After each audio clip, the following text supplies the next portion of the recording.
அந்த அதிகாரி யார் கட்டுப்பாட்டில் இருக்கிறாங்க?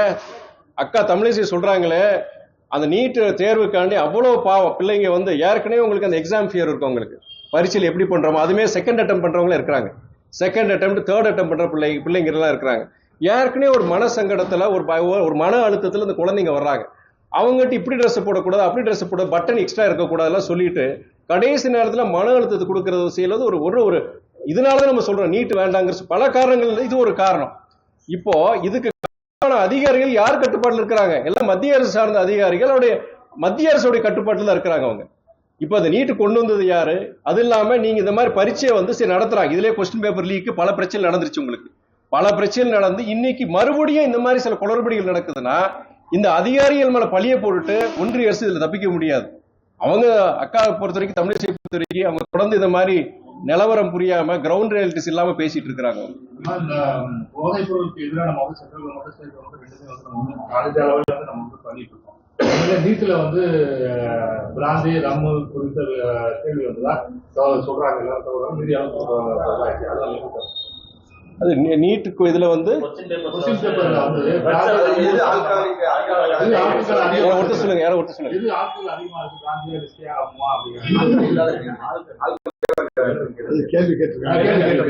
இது அதாவது என்னன்னா நீட் பொறுத்த வரைக்கும் ஒரு மெடிக்கல் ஒரு மருத்துவ கல்லூரிக்கு போக வேண்டிய என்னென்ன குவாலிட்டிஸ் இருக்கணும், அந்த குழந்தைங்களுக்கு குறைஞ்சபட்சம் அந்த மருத்துவ ரீதியான அந்த நாலேஜ், மெடிக்கல் நாலேஜ் இருக்காங்கிறதா இது பண்ணணும். இது மாதிரி தேவையில்லாத கேள்விகள் நீங்க நீட்ல மாத்திரம் கிடையாது, ஒன்றிய அரசு சார்ந்த பல இதுல வந்து இது பிரச்சனை இருக்கு. உதாரணம் பாத்தீங்கன்னா இந்த காமன் யூனிவர்சிட்டி இன்ட்ரெஸ்ட் டெஸ்ட் இருக்கு உங்களுக்கு.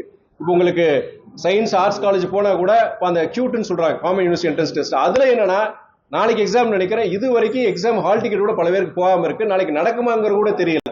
கிட்டத்தட்ட எனக்கு கேள்விப்பட்ட வரைக்கும் 3 லட்சம் பேர் அந்த இதுக்கு எழுதுறாங்க உங்களுக்கு. 3 லட்சம் பொசிஷன்ஸுக்கு 13 லட்சம் பேர் எழுதுறாங்க, 13 லட்சம் பேர் நாட்டுக்குள்ள எழுதுறாங்க. அதுல 3 லட்சம் பேர் கிடைக்கு வந்தது.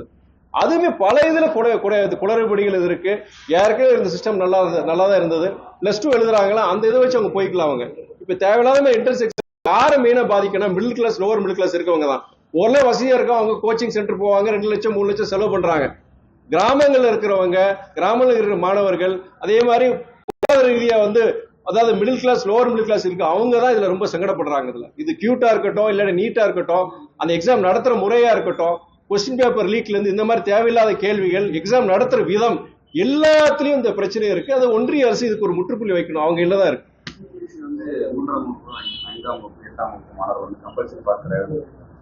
அதாவது நீங்க டிராப் அவுட்ஸ் வந்து ஸ்கூல் டிராப் அவுட்ஸ் வந்து இருக்கக்கூடாதுன்னு சொல்லிட்டு தான் ஓரளவு பாஸ் பண்ண சொல்றோம். நம்ம வந்து நீங்க வந்து அந்த 3ஆம், அதாவது எப்படி இதையுமே என்னன்னா அடித்தட்டு குடும்பங்கள் இருக்கிற குழந்தைகளை தான் பாதிக்கும் உங்களுக்கு.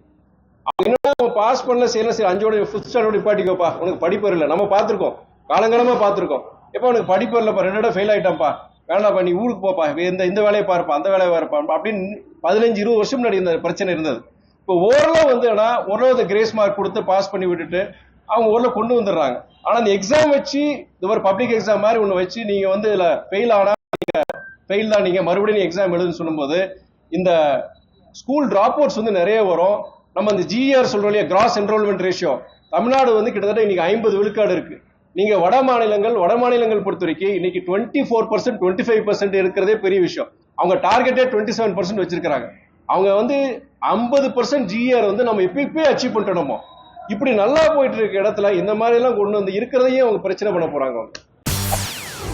செய்திகளை உடனுக்குடன் தெரிந்து கொள்ள உடனே சப்ஸ்கிரைப் பண்ணுங்க.